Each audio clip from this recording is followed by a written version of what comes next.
up, everybody? Dan the Fireman here. We're going to go over this medical after action review of this motorcycle head-on collision. This was sent to me by the person that was actually in the accident. I'm not going to give too much information on that because I guess there's something going on in terms of investigation. But what we're going to do is focus mainly just on the medical aspect. I'm not going to talk about the cornering and all these different things you could have done. I just want you guys to know that this is a pretty bad accident, but he's actually doing pretty well. He said he did have a concussion, and he's going to get some MRIs and a few things. His testicles were actually squashed a little bit, but he seems to be doing fine. We'll talk a little bit more about why and how that happened.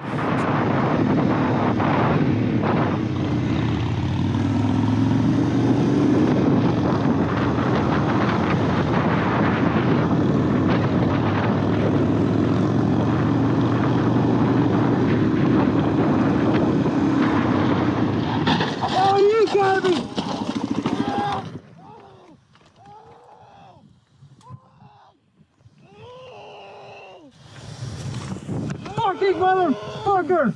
So we're going to be moving forward right here. So that's going to be him up in the front. We have a buddy in the back doing a good job. And we're riding, we're having fun. We're going to get to the point where we're going to come around this blind corner. Now, remember, it's a blind corner, so you don't know what's happening. In this situation, there's not much what he could have done anyways.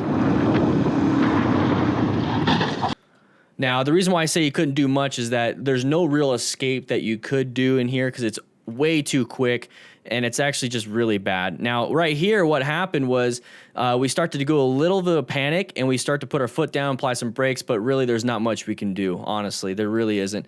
What happened was that there was a driver in that vehicle not paying attention. I have a little more information, but I'm going to go ahead and keep it to myself. But not paying attention, and we went into us, okay? Oh, you got me!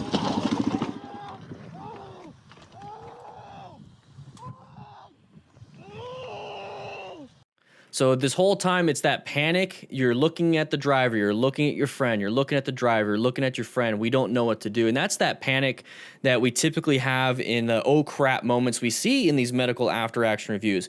Now, I'm going to go ahead and scroll back a little bit because I want to talk a little bit about mechanism of injury on this. So this is something that's not a very good type of crash, a head-on collision where the motorcyclist strikes something. Now, it's this guy got in our way, so we striked him, and that's just what it is. But what happens with that is that you start to slide across your seat, onto your gas tank, into your handlebars, into your risers, and guess what's sliding into that kind of stuff? Yep, your genitalia, your testicles in this situation. So a good chance of crushing those. So you have also your pubic bone, you also have your pelvis there, and what you can get is called an open book fracture where the front of your pelvis just splits right open. It's a traumatic open book fracture. Now, women actually get that when they give birth. It's to allow the baby to come out. Well, that is more so biological, and it's something that happens naturally. This one is a traumatic version of it, so you will have tearing of ligaments, tendons, flesh, everything like that. I don't think that's what he got, but he did have contusions to his genitalia, so not good at all. And that's what happens right there. You start to hit the front of the gas tank, the handlebars, and all that stuff. Another thing is that if you start to go up and over everything, up and over the gas tank, up and over into the handlebars, you can have bilateral femur fractures. So the middle of your femurs on both of them, your legs, your thigh bones, can easily snap across the handlebars. The handlebars are a lot stronger than your femurs, even though your femurs are the strongest long bone in your body. So that is a massive impact to the where you're going to hit your head right on the windshield. So that whole windshield shattering was from the rider's head. So that is a massive amount of force being transmitted into your spine, into your brain, into everything. So I don't want to scare you guys from not riding or from riding or whatever. The thing is, I just want you guys to understand this is the severity of it, and this is why I talk about the smart rider principles. You need to seek out and recognize hazardous situations, maintain your fundamental skills, acquire personal protective equipment, rescue other riders with bystander assistance training, also teach and mentor other riders. And this is the perfect situation to utilize all portions of the smart rider system. And if you want to get more information on how to rescue another rider, I do have links in the description for an online class. Please take it. It's amazing. You're going to learn so much from that. So anyways, we're going to have our head hit right there. We're going to go ahead and fly over the top. The biggest concern is the head, spine, and then any long bone injuries. So basically the whole body, whole systems are involved in this. So now you got your back right there. So there's the impact of the head that hit right there. And it takes a lot to break a windshield. It does. It really does. And imagine your face going through it. Fucking motherfucker! So right there, you see the tearing in the pants. Now that is going to be part of your investigation when you show up and you do your assessment. If you are the one witnessing it way back there, and then now you show up to here. He actually witnessed it really close, so he kind of saw what happened. But imagine if you're still around the corner and all of a sudden you see your friend on the ground and your other friend getting pissed at the driver that was being a dum-dum. So this is what happened right here. You see the tearing. So that right there, it's obvious that something hit that, and that's going to be the handlebars ripping the pants. And imagine it actually degloving and ripping your okay, I don't want to talk too much about that. It's a little bit gross, but the severity and the reality of it is not good.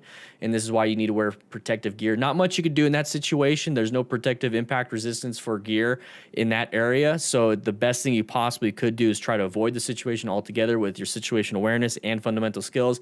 But like I said, in this situation, there's not much you could have done. And it sucks. It just sucks. And this is where now your friend can hopefully help you through this emergency that you're having. There's not much that we have to go off of, but just take a look at the situation we're in. What can we do? My next steps in this would be to double check any vital organ area. So I'm going to tell my buddy, hey, are you okay? Are you okay? Let me lift up the visor. Can you breathe? Cool. I don't really care about airway and breathing at that point unless it gets worse and worse. Now my major concern is his circulatory system. Are you having any major bleeds? And you don't just ask that. You actually do it. You go through your trauma kit. Hopefully you have one, which I have links to everything that I use to build this kit in the description. So what's happening here is that I would immediately grab my trauma shears. I'm going to go ahead and start cutting everything off. And I'm like, you know what, buddy, we're going to set up a GoFundMe. We're going to do whatever it is we need to do. We're going to replace everything you got. Don't worry about it. I'm going to cut everything up. I'm going to cut all this stuff up, and I'm going to make sure that you're not bleeding anywhere, any deformities, contusions, abrasions, punctures, tenders, lacerations, or any swelling, nothing like that. I'm going to cut everything up, and I'm going to see what's going on. I'm going to leave your helmet on because I want to make sure that we can keep this on while I'm doing the rest of this, and I will get more assistance later. So please leave it on. Let me know if you have trouble breathing. But I'm going to start checking. I'm going to check his ribs. I'm going to check his back. I'm going to check for any step-offs on his spine. I'm going to check his long bones down his legs. I'm going to check all his appendages, check for any bleeding, pulse, motor, sensory, and any and every portion of his body. I'm going to be going all over his body because I want to make sure that I get it all situated and that I'm making sure that he is going to be in the best care right now that he can be in. But I'm definitely going to get 911 on scene. And if he's okay, I'm actually going to check on the people in the car too. But we're doing a triage since I'm only here by myself. So my buddy is the one that I'm going to take care of first. So that is kind of the situation I start going down in, and I can't tell you any more about the situation because I don't know the rest of the situation. What I do know is that he did say he did have a concussion. He does have some injuries. He does have swelling some places, and he is going to get an MRI in the future, or he's about to get one. I'm in close contact with him right now, and it's just crazy how quick something like this can happen.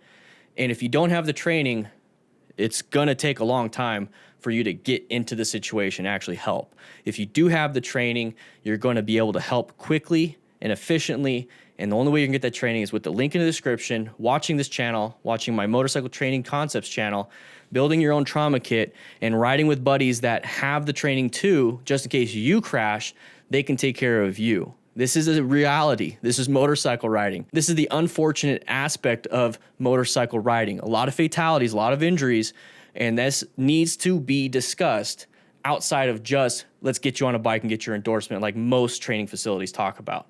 I'm not here to do that. I'm here to keep you alive. I'm here to keep you riding, and I want you to have a great time doing it. All right? With that said, hope you ride safe and be safe. Hope you do better, man. I know you're watching this, and I'll see you around.